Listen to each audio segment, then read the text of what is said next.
regularly with chapter number 26, which is transport. So let's begin with the very first chapter, that is transport, chapter number 26. So students, please open page number 786, where we have the first chapter, that is chapter number 26 on transport. So this year what I think is three areas are going to be very important for this year's examination. One being the railway, second being the roadways, and third being coastal shipping. So if you see here, railway, roads and coastal shipping, these three areas are what I think are going to be very important for this year's examination.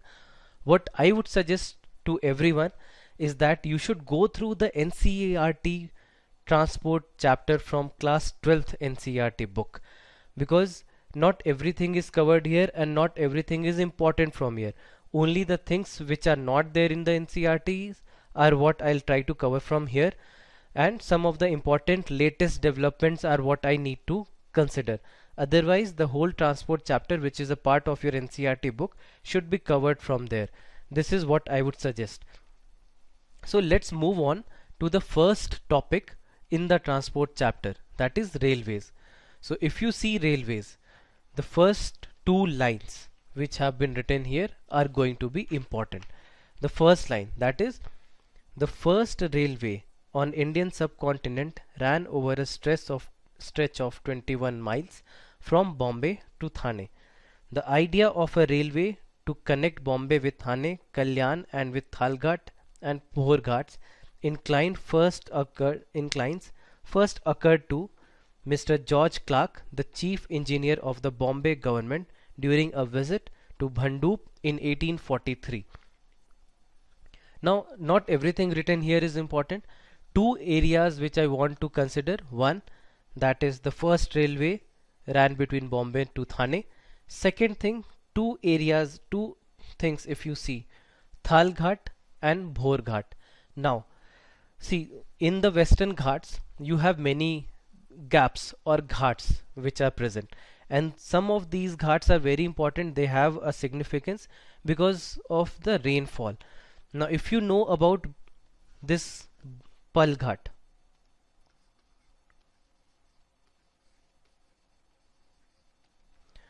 this Palghat gap is what is responsible for rains in Tamil Nadu. So now rains in Tamil Nadu are in news, and this year we expect a question based on monsoons or rainfall in general, and Palghat gap is what is responsible for bringing rains in Tamil Nadu. This Palghat gap is in Kerala. So this is what is responsible for bringing rains in Tamil Nadu, and that is why we think that this is going to be important for this year's examination. So keep the names of these ghats in mind, that is Thalghat, Bhorghat and Palghat gap. So these are the only things which are important from page number 786. Next, what we will look at is safety in railways. Now railway safety was in talk, and if you observe, the number of accidents with respect to the railways have gone down. Now why they have gone down, what are the steps which have been taken by the railways, all these aspects become important. So let's go to page number 788. So here you can see two or three important aspects. The first one being train protection warning system. Train protection warning system. Then the next one being train collision avoidance system. And if you see here, vigilance control device. I would suggest everyone to have a quick look at these three areas: train protection warning system, train collision avoidance system and vigilance control device, because as we have seen that the number of accidents have gone down. What are the reasons? If you see, it can be an important area or an important question from the science and technology point of view, that what is the technology integration which has come into the railways, because of which the number of accidents have gone down. because if you see even the number of or the amount of compensation which the railways had to give due to deaths or injuries with respect to railway accidents have gone down maybe by half. I mean, it has become half, going down from 300 crores to somewhere around 150 crores in 1 year's gap. That is 2012 to 13 and 2014 and 15. So that is one reason why this is going to be an important area. So I would suggest everyone to go through it, starting from train protection warning system and up till before railway finance. Please go through these three paragraphs so that you can know how technology has helped railway to reduce the number of accidents. So this is it from the railways part. Few more areas you can go through. You can just see what are the various railway zones. Those things are not mentioned here. There are 16 railway zones, if you know, and some of the factual information you can remember from the NCRTs also. For example, the largest zone, which is the eastern zone. So some of the areas you can see, I would suggest, as I said already, that everyone should go through the transport chapter of the NCRT. It will definitely help you in the examination. Now next what we are going to look at is roads. So now in the roads there are two areas which are very important. First, what are national highways? What are the different national highways? What exactly has to be done from the national highways? And some concepts related to industrial corridor and economic corridors. So we'll look briefly about these areas and then we will move on to the next topic. So first,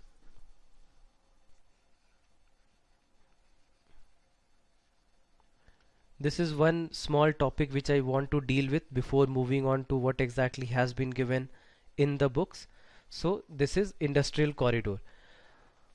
So you must be knowing that we have industrial corridors which are coming up. Some of the industrial corridors have been planned by the government of India, and all these industrial corridors are mostly related to or mostly confined somewhere around a national highway or somewhere around a port or somewhere around a very accessible railway line. So what is an industrial corridor? Basically, industrial corridor is when we create an area with cluster of manufacturing or other industries.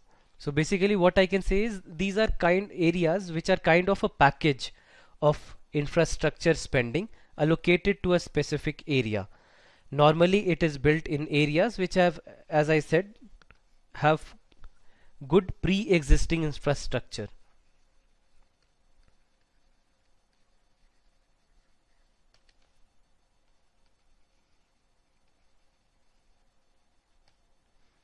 So this is going to be important, that it is normally built, or these are area we want to build an industrial corridor in the area where we have pre-existing infrastructure in the form of a good railway line, roads in the form of national highways, then good railway lines or near ports. So that is where we want to build an industrial corridor. Now again, why do we need an industrial corridor? Why do we want to build an industrial corridor which is near a railway line or near a national highway, etc.? The main reason is, first thing, if the industry is located there, the transport becomes very easy and the cost for the transport is saved. Second thing is the industrial production units which we have. The access to these industrial production units become very easy. So these are some of the reasons why we want to build an industrial corridor near a railway line or near a national highway. So what is an industrial corridor again? Basically this is an area which we create, an area where we have a cluster of manufacturing or other industries. So if you know, the government has come out with certain industrial corridors. There are 5 corridors which have been planned. These are the 5 corridors which you should know about. The first one is Delhi Mumbai Industrial Corridor.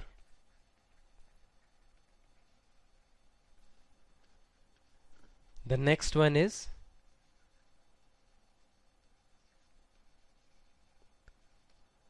Bangalore Mumbai Industrial Corridor. The next one is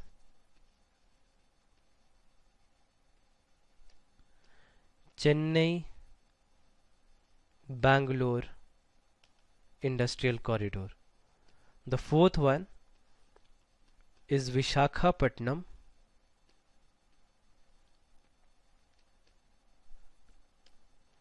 Chennai Industrial Corridor. And the final one is Amritsar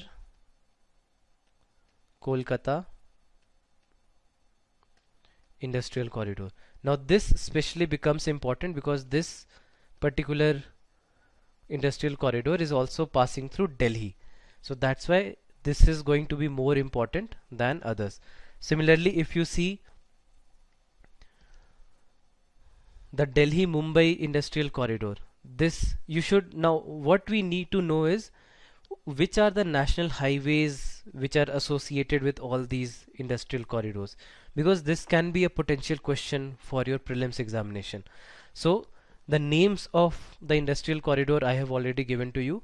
Your job is to see which are the national highways which are associated with these industrial corridors.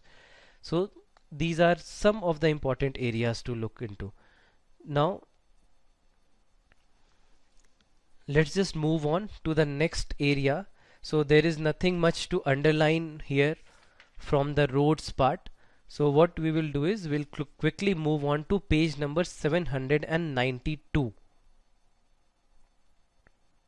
Let's move to 792 page number, where you have been given about major ports of India.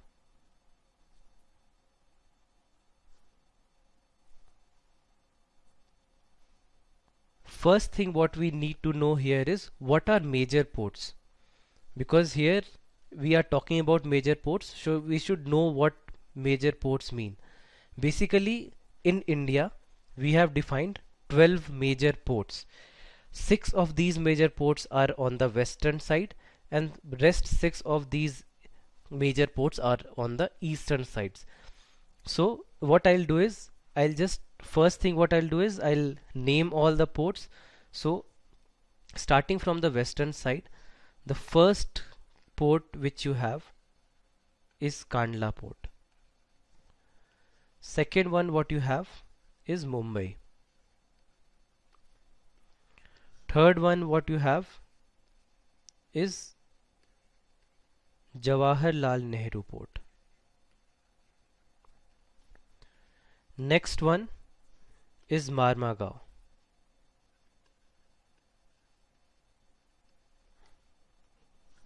Fifth one is Mangalore port. And the final one on the western side is Cochin port.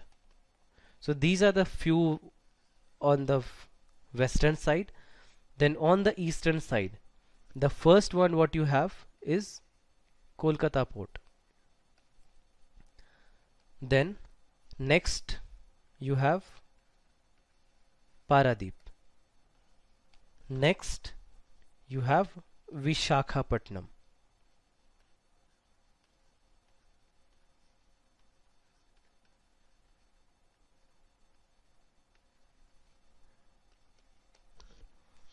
Then you have Chennai.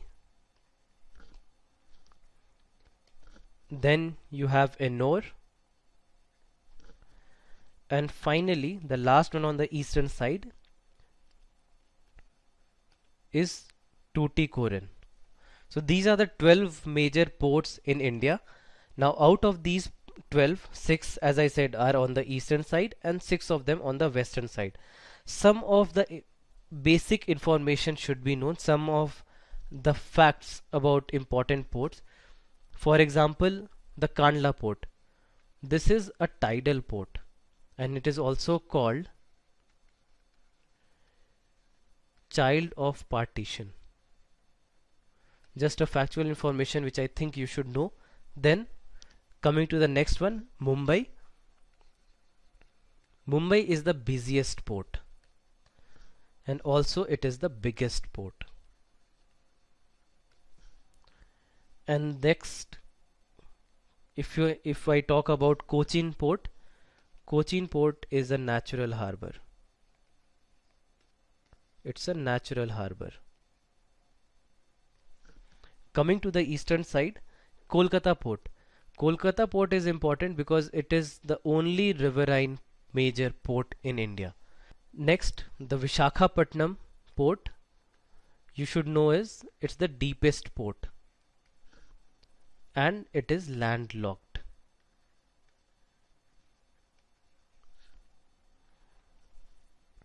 Chennai port, it is the oldest one. And Tuticorin, why this is important is this is the southernmost port of India. So just a few of the factual informations which I thought I should share with everyone. So coming to the India Yearbook, see again this is one area which should be studied from NCERT. I would suggest everyone to go through it. Then the additional things which are there in the India Yearbook is what I'll like you to mark now. So let's come to page number 792. See Kolkata port, the first line. Kolkata port is the only riverine major port in the country. So this is important, as I already shared this information with you. This is the only major riverine port in the country. Coming to Paradip port.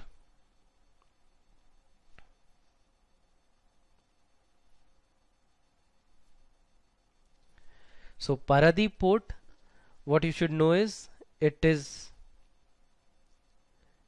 near the confluence of river Mahanadi on the east coast of Bay of Bengal in Odisha. This is the only thing which is important from here. Nothing else to be seen. Next, let's come to Jawaharlal Nehru port. That is on page number 793. So, it is situated between 18 degree 56 minutes and north and 72 degrees 56 minutes east along the eastern shore of Mumbai. So don't confuse it with the Mumbai port. It is also in Mumbai, but it is along the eastern shore of Mumbai harbor of Elephanta Island. So these two ports are in Mumbai, the Mumbai port and Jawaharlal Nehru port. Next, let's come to page number 795.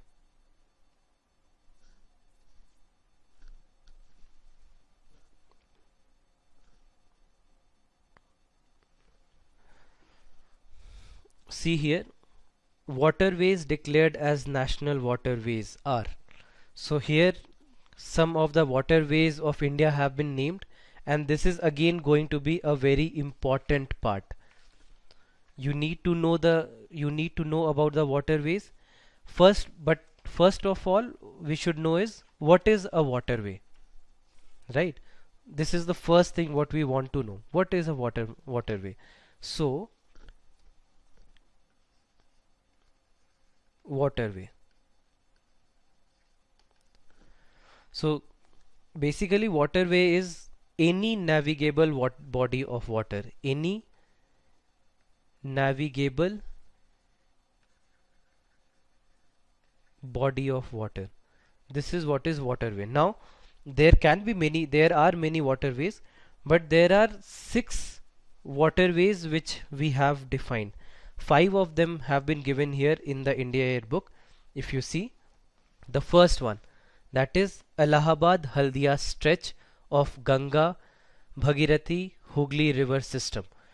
Next, again, if you see Sadia Dhubri stretch of Brahmaputra river, then you have Kottapuram Kollam stretch of West Coast Canal along with Chempakra Canal of Udyog Mandal Canal.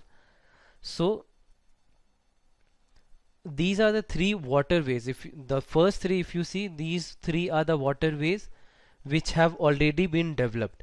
The rest of the waterways, starting from Kakinada Pondicherry stretch up to the last one, all these waterways are the ones which have not been developed. These are the ones which are being developed right now.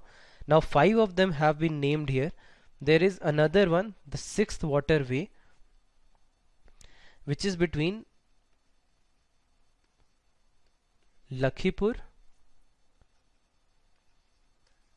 and Bhanga of Barak river. So this is the 6th one which has not been named in India Yearbook. This again is under development. It has been proposed but not developed yet. So only the first 3 are the ones which have been developed. Rest are still to be developed. As a waterway, it has been proposed to be developed. So as far as this particular chapter goes, this is what we wanted to discuss from this particular chapter. Next, we will move on to chapter number 27, that is water resource. So please open page number 802, where water resource chapter starts. So let's now move on to chapter number 27, that is water resources. Now water resources is one chapter which I feel is going to be very important for this year's examination, especially because of the drought situation in our country. Now drought situation in our country has been there for the last couple of years, but this year, because of IPL controversy, it has become particularly important. The IPL controversy, if you remember, the Supreme Court wanted IPL to be moved out of Maharashtra because on one hand Maharashtra was dealing with acute drought. On the other hand, you have these matches scheduled in various cities of Maharashtra, that is Nagpur, Pune, Mumbai, etc., for which you would need a huge amount of water. Now, on one hand, you don't have water for drinking in some of the areas in Maharashtra. On the other hand, you want IPL matches to be scheduled in these particular areas, and you want a huge amount of water for them. So because of this issue, cases were filed, and then finally the verdict came and IPL was told to move its matches out of Maharashtra. So now, because of this particular issue, drought again has come into the picture, and because of that, water resources will be in picture. So now UPSC, when it comes to it, it may ask you about some of the areas from the water resources. Disaster management with respect to droughts becomes particularly important, and then our national water mission becomes important. So national water mission basically can act as a feeder for some questions in the mains examination. So first, let's see what are the various important areas from this particular chapter which we want to see. So just let's see the last part of this particular page, that is page number 802, starting from the main objective. So 5 objectives have been named here. The main objective of National Water Mission is conservation of water, minimizing wastage, and ensuring its more equitable distribution both across and within states through integration or integrated water resource development and management. The 5 identified goals of the mission are, so the goals of the mission have been given, the main objective of National Water Mission has been given.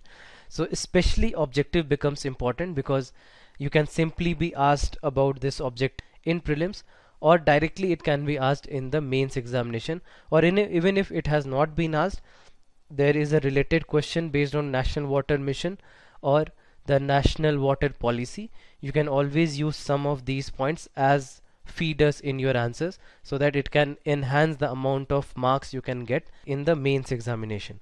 So let's move on to page number 803 now.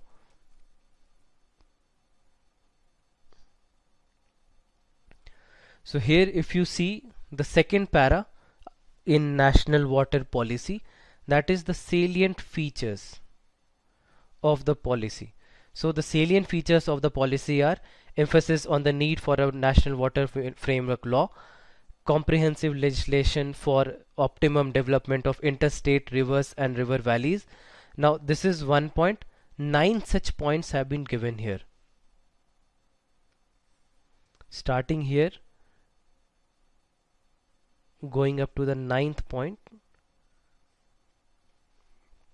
Yeah, so the whole paragraph, it cannot be remembered exactly, but you should go through this particular paragraph so that some of the points which have been given here, the salient features of the policy, these should be known.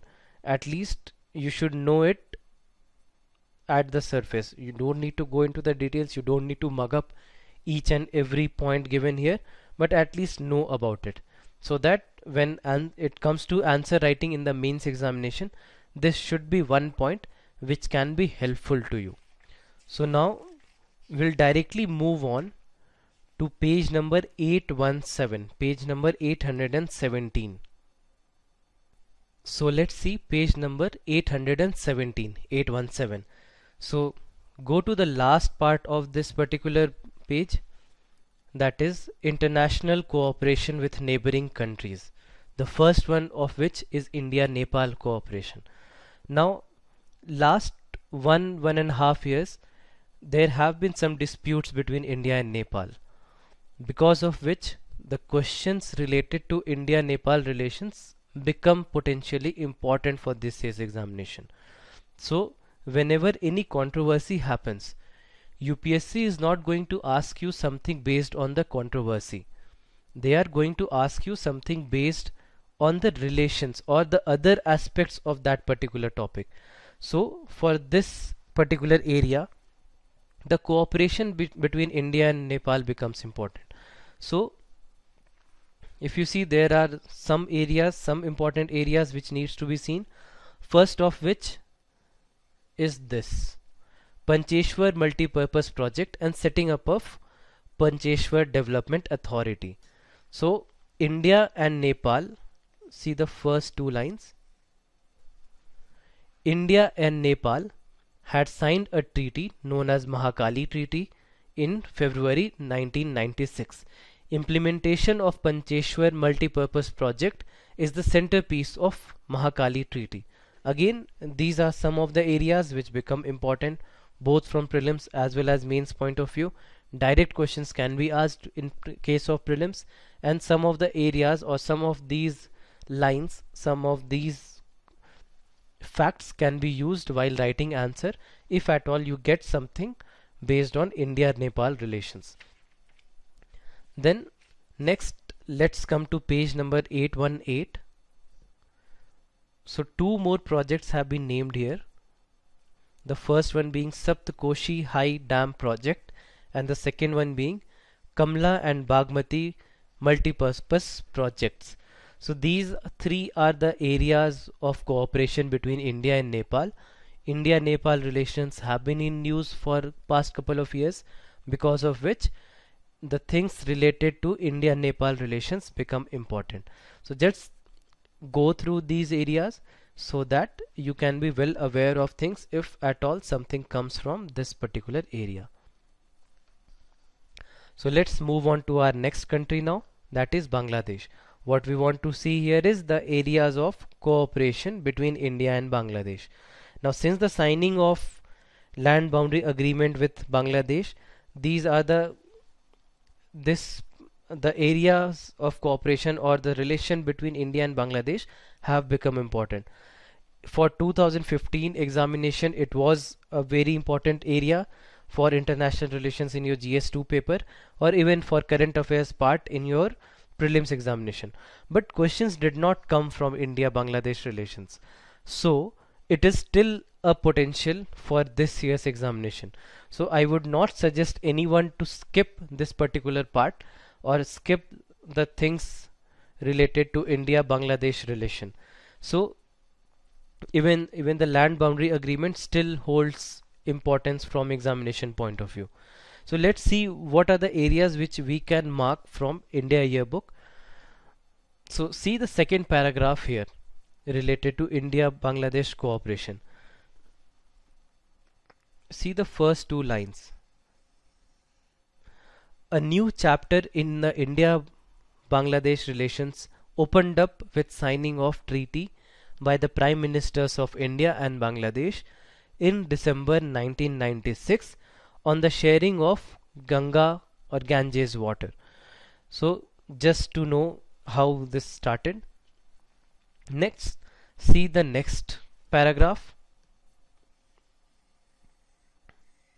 The first two lines.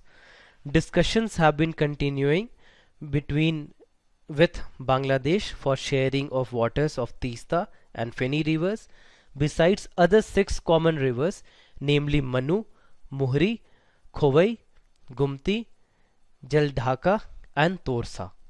So again another information which is important. So river sharing issue is there between India and Bangladesh, and this is one area which you should be looking for. These are the only lines which I would like you to see. The second paragraph first line, a new chapter, and then the third para first line, discussions. So let's move on to page number 819. So page number 819, you have Satluj Yamuna link canal. I would just like you to read it once, be aware of it. So the last thing what I want you to see from this particular chapter is Indus Water Treaty 1960. Now basically the Indus Water Treaty is one treaty which has stood out, because see, as per the treaty what we have done is 3 rivers have been given to Pakistan and 3 were given to India. Now this is basically one of the best bilateral treaties what I can assume, because since these two countries stick to what has been told in this treaty, this very occasionally happens. Although what happens is Pakistan occasionally keeps complaining about India, and this particularly happens whenever flood situation arises in Pakistan. But apart from these, some of the few controversies, mostly this is one treaty which has been peaceful between India and Pakistan. So next let's move on to the next chapter, that is chapter number 28, welfare. So let's see page number 820 where this welfare chapter starts. Now again, when it comes to this chapter, there are few areas which I would like you to see. First, the areas which are associated with the issues with the tribals. The second related to the issues with women. So these are going to be the most important parts. Otherwise, if you see the whole chapter, it's really difficult to go through the entire chapter. It's a very long and factual chapter. So some of the areas where I would want you to mark, I would want you to see, are the ones which I am going to take. So let's go to page number 826. So let's see the last part of this particular page, 826. The state-wise details of tribal areas are as under. So Assam for this year is important. Elections happened in Assam. So the things related to Assam will be more important compared to any other northeastern state. But still, northeastern state, because of Act East policy of India or the new government, is particularly important. So the things which are related to northeast will be important for this year's examination. So state-wise details of tribal areas are as under. The first part, that is part 1, is Assam. There are three parts which have been defined here. You should know this. Then part 2, you have Meghalaya, where you have three areas defined: Khasi Hills, Jaintia Hills, and the Garo Hills. Then next you have Tripura, so Tripura Tribal Area District, and then the last part, part 3, is related to Mizoram. So just look at these areas, just be aware of these areas. I wouldn't suggest you to go into the details of each and every of them, but knowing will be helpful for your prelims examination. So after this, we'll directly move on to page number 843. Now these chapters, the last few chapters, are where not all the things are important, and there are many factual aspects and many repetitions. Why I'm not dealing with each and every page, why I'm not dealing with all the areas, are mostly because these are the areas which are repeated from your polity books, which are repeated from your geography books, etc. So that's why there is no need to go through the same concept twice. Read it from your book, read it from the tab material given, read it from the lectures which have been provided. So let's move next to page number 843. So let's see schemes for women. The first thing what I want you to see here is Rajiv Gandhi scheme for empowerment of adolescent girls, Sabla. So it was introduced in 2011, not important. What is important is it aims at all-round development of adolescent girls of ages 11 to 18 with a focus on all out of school adolescent girls. This is important. Then you should know about the things which have been written here. So I would like you to underline this entire part. Go through the information, and you should be able to reproduce the information if required. If you get something related to this in your mains examination, then you should be able to use some of the points directly from here, because that will always be helpful for you in the examination.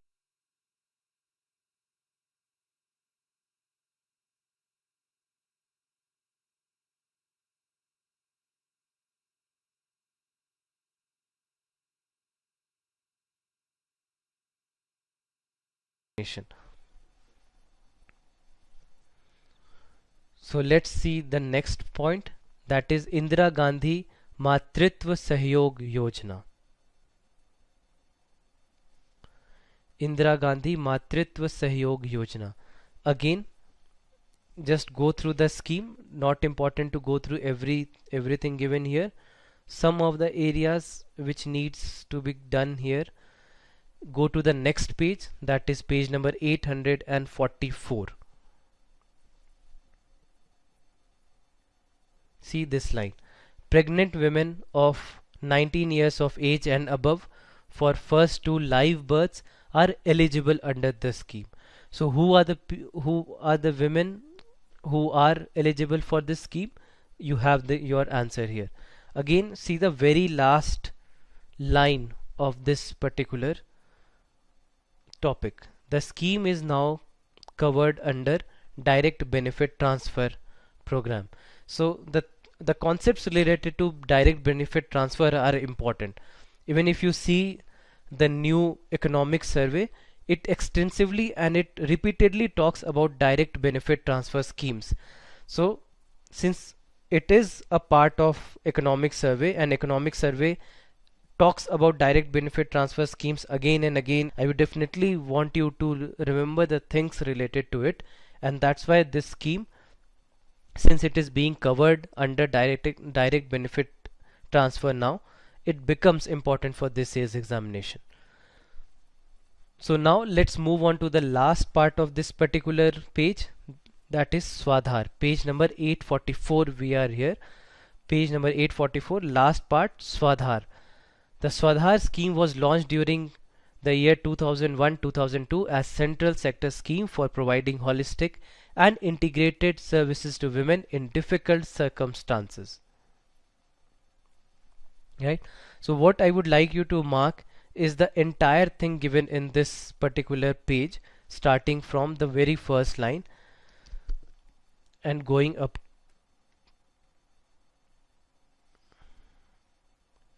till here. So underline the whole part, see who are the women, how are we defining this difficult circumstances. So these are the things which you should be knowing, so that if a direct question comes in the prelims examination related to the Swadhar scheme, you should be able to answer that. Next, let's move on to page number 845. Let's see the Ujjwala scheme. Now, if you know, there are two Ujjwala schemes.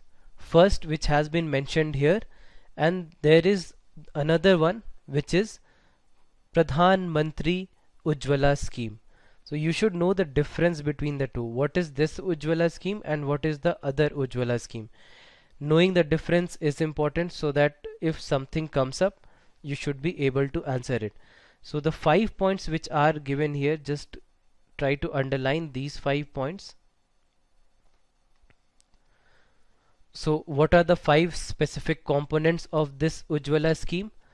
The 5 specific components: first, prevention; second, rescue; third, rehabilitation; fourth, reintegration; and fifth, repatriation. So the 5 points related to this Ujjwala scheme you should know. So there is a difference between Swadhar scheme and Ujjwala scheme. You should not confuse between the two. And also the Ujjwala scheme given here and the others Ujjwala scheme. These two are the points. The differences between Swadhar and Ujjwala and Pradhan Mantri Ujjwala scheme. Just know the differences between these two, so that you don't confuse if a direct question somewhat comes in the prelims examination. So again, let's move on to page number 847.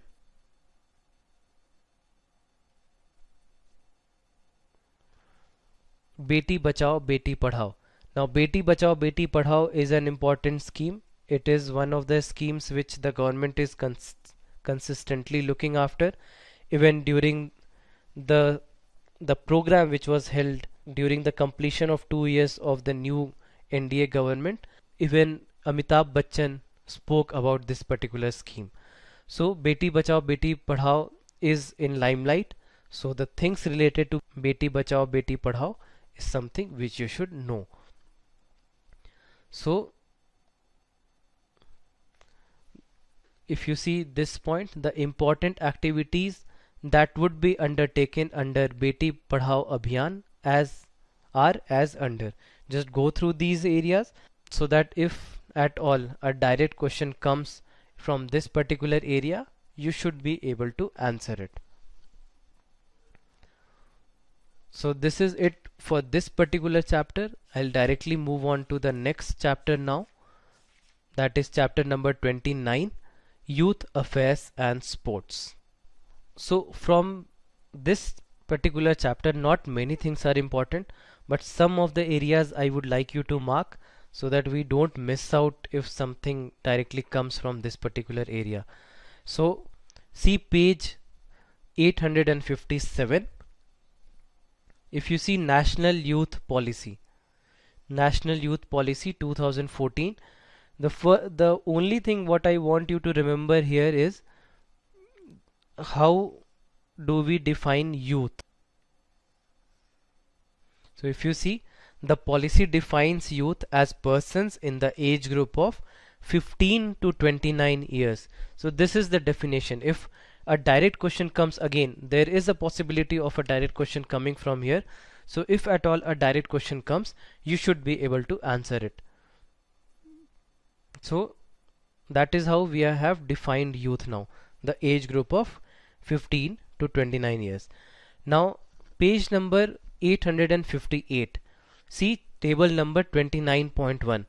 Now why I feel this particular table should be seen, or why it can be important, is this table was not present in last year's India Yearbook. It was not a part of India Yearbook 2015. It has been included here. So just go through the objectives which have been listed here, and go through the priority areas which have been listed here. So So these are the objectives and the priority areas which have been identified under National Youth Policy of 2014. So just go through it, have a brief idea, have an overview. Nothing more is important from here. So after this, we'll directly move on to page number 865. So see the last part of 865, that is incentive schemes for sports persons. So there are some of the awards which have been listed out.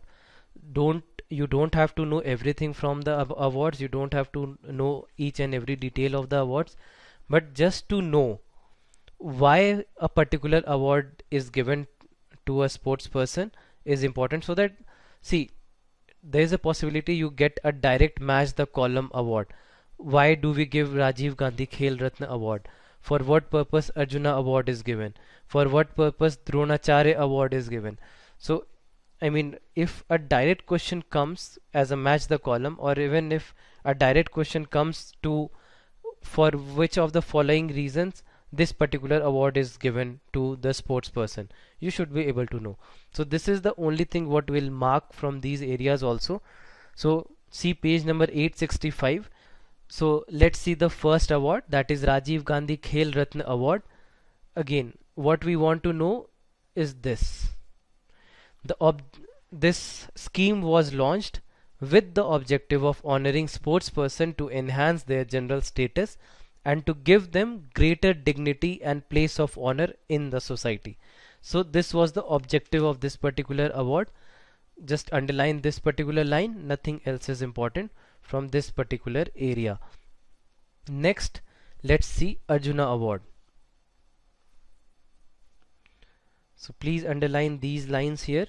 To be eligible for the award, a sports person should have not only good performance consistently for the previous 4 years in the international level with excellence for the year for which award has been recommended, but should have also shown qualities of leadership, sportsmanship and a sense of discipline. So this is why Arjuna award is given to a sports person.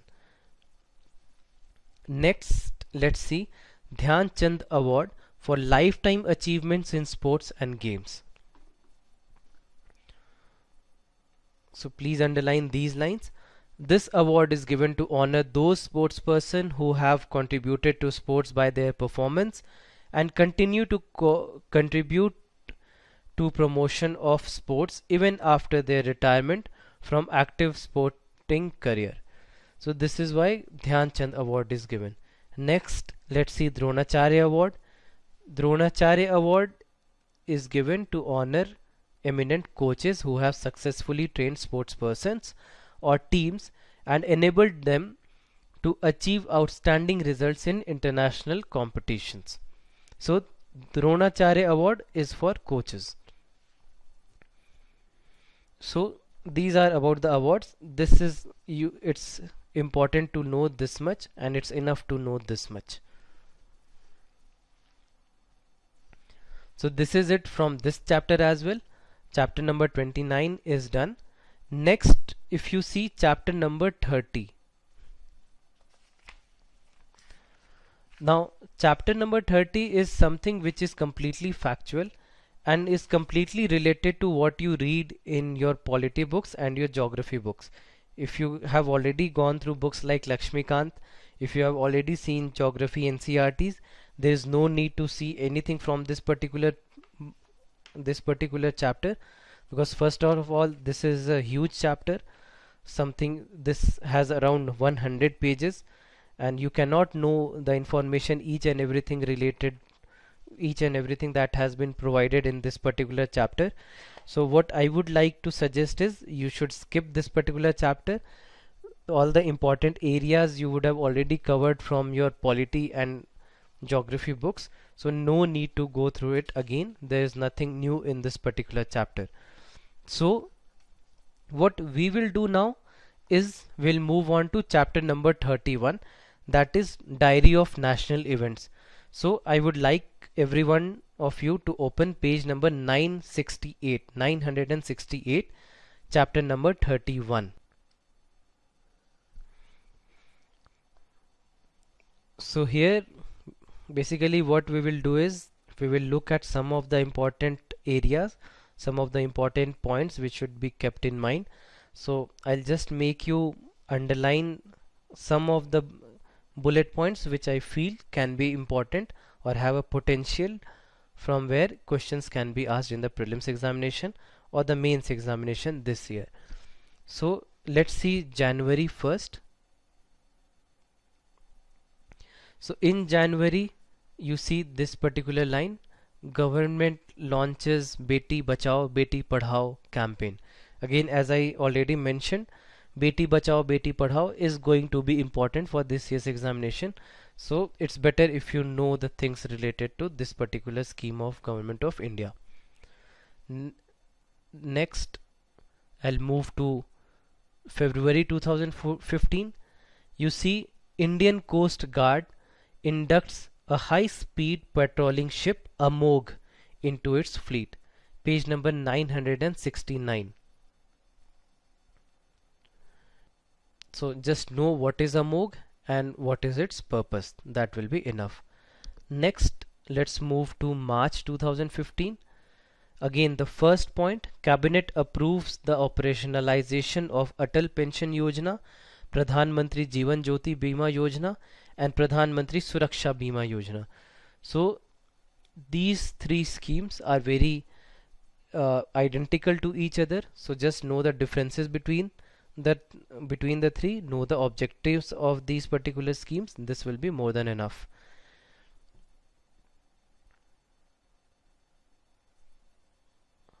Next, see this particular point, point number 4, ISRO's Polar Satellite Launch Vehicle. So what is PSLV? You should know. PSLV C-27 successfully launches 1425 kg IRNSSID. So just a factual information. Next, let's move to April 2015. You see Pradhan Mantri Shri Narendra Modi launches Pradhan Mantri Mudra Yojana. Next, see the last point.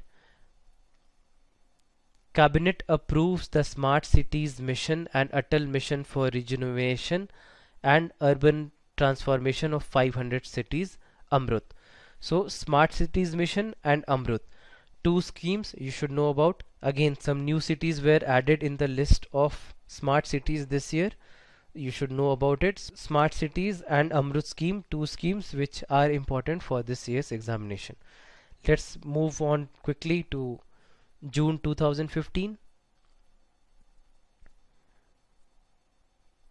See the second point.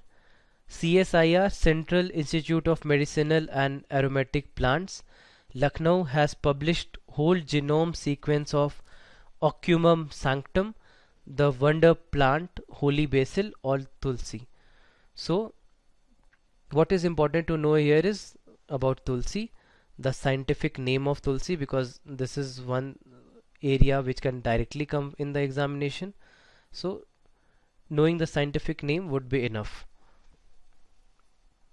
Next, let's see July 2015. Again, see the second point here. The Cabinet Committee on Economic Affairs, chaired by the Prime Minister Shri Narendra Modi, gives approval to a new scheme, Pradhan Mantri Krishi Sinchai Yojana. Again, because of the drought situation in the country, Pradhan Mantri Krishi Sinchai Yojana is important for this year's examination. Any scheme related to agriculture is important for this year's examination. So whenever you come across something, you should be aware of it. So another scheme, for example, Pradhan Mantri Fasal Bima Yojana is important for this year's exam, and Pradhan Mantri Krishi Sinchai Yojana is important for this year's examination. Next, see this particular point, page number 971, second point here. Prime Minister Shri Narendra Modi launches various development projects including Deen Dayal Upadhyay Gram Jyoti Yojana. So what are the objectives, what are the areas being covered under Deen Dayal Upadhyay Gram Jyoti Yojana? Just have a note of it. Next, let's move on to August 2015. Again, see the second point here. Government launches Suraksha Bandhan Drive in a mission mode through participating banks and insurance company to facilitate enrollment under Pradhan Mantri Suraksha Bima Yojana, Pradhan Mantri Jeevan Jyoti Bima Yojana, and Atal Pension Yojana. Again, these three schemes, as I said, there is a very narrow difference between these three. Just have a note of it. You can also go through the YouTube video which we had uploaded last year related to these particular schemes. Next, let's see September 2015. See the third point. President Shri Pranab Mukherjee presents the Gandhi Peace Prize for the year 2014 to Indian Space Research Organization, ISRO.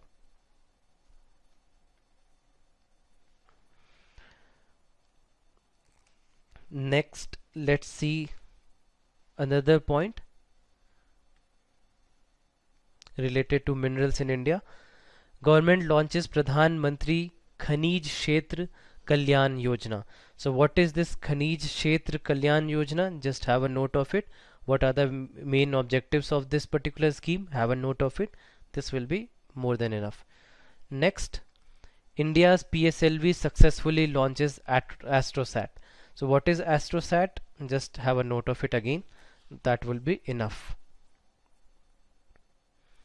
Next, let's move on to page number 972. See this particular point, your fifth point on page 972. Mobile application for centralized public grievances redressal and monitoring scheme portal providing access to citizens through mobile phones launched. So from governance point of view, paper 2, that is GS2, Polity, Governance and International Relations, this particular point is important because e-governance and good governance are important areas from the governance point of view. So this particular area should be covered from that particular angle. Next, let's move on to November 2015. November 2015, first thing, see the third point, Satyam. Science and Technology of Yoga and Meditation launched to strengthen research in the areas of yoga and meditation. Again, anything related to yoga and meditation is important this year. It was important last year as well. So again, whenever you come across anything related to it, you should have a note of it. Next, India's latest communication satellite GSAT-15 successfully launched by European Ariane 5. Next, let's see the last point. Injectable inactivated polio vaccine IPV launched in India as a part of its commitment to global polio endgame strategy. So what is this global polio endgame strategy? Remember students, things related to health and diseases are important from science and technology point of view. So what is this global polio endgame strategy should be known. Things, for example, related to Zika virus should be known, so that diseases part of science and tech is covered very well when you are going through this particular area. So now with this we have come to an end of what we wanted to teach you from India Yearbook. All the important areas what we thought is important from examination point of view has been covered. All the chapters have been covered. The things or the chapters which remain now are not that important, and that is the reason we have not covered it.